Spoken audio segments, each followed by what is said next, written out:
IT services provider, the back office of the world. India is positioned to be the back office of the world, and it's getting there. But, however, and this is actually for the Chinese and for the Indians in the crowd here, that India needs to make its diversity work as it seeks to become a back office of the world. India can make China part of its sphere of India services. Okay, services by leveraging its strengths in English, which is what it used to leverage to get all this outsourcing business from the United States and Europe, right? And execution and relationships have to be built up with global companies, though, and they are doing that.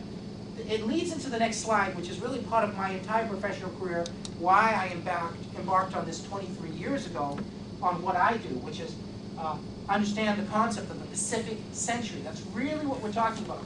Everything else is just really what's leading up to it. If you look at both India and China 500 years ago, and I know it's difficult to look back that far, but if you want to understand these countries and cultures, it's not just understanding what's going on in their stock markets.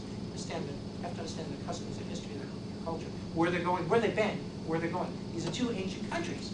These are not startup countries. So do not use startup mentality to judge them.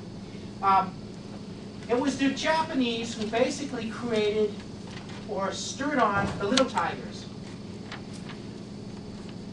in the late 80s, and so that patent held until China basically came online. When China came online, the Great Wall of China, basically, the great manufacturing industry occurred.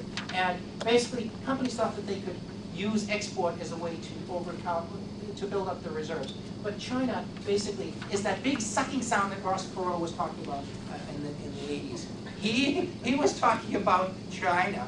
Now, India, basically, is right behind China in terms of developing its wireless infrastructure, and we Americans need to understand what's going on. But understand it all is part of the Pacific Century. You're not going to stop it. It was put in motion hundreds of years ago, and most recently, it's just been stirred on. I want to talk about my conclusion, which is bridging India and China. China is a competitor, but it's also an opportunity, and a very big one for Indian companies and American companies, as our American companies are basically looking at both of these countries to go in and sell to. No pyramid base is bigger than China and India. Indian companies need to understand China better, absolutely, and Chinese companies absolutely need to understand India better. Language is going to be a key. Language, custom, culture will be the key here. These two countries, they may seem very similar, but they're not. They're very, very different. Okay, we're running a little bit late, but let's have at least one or two questions. Right now,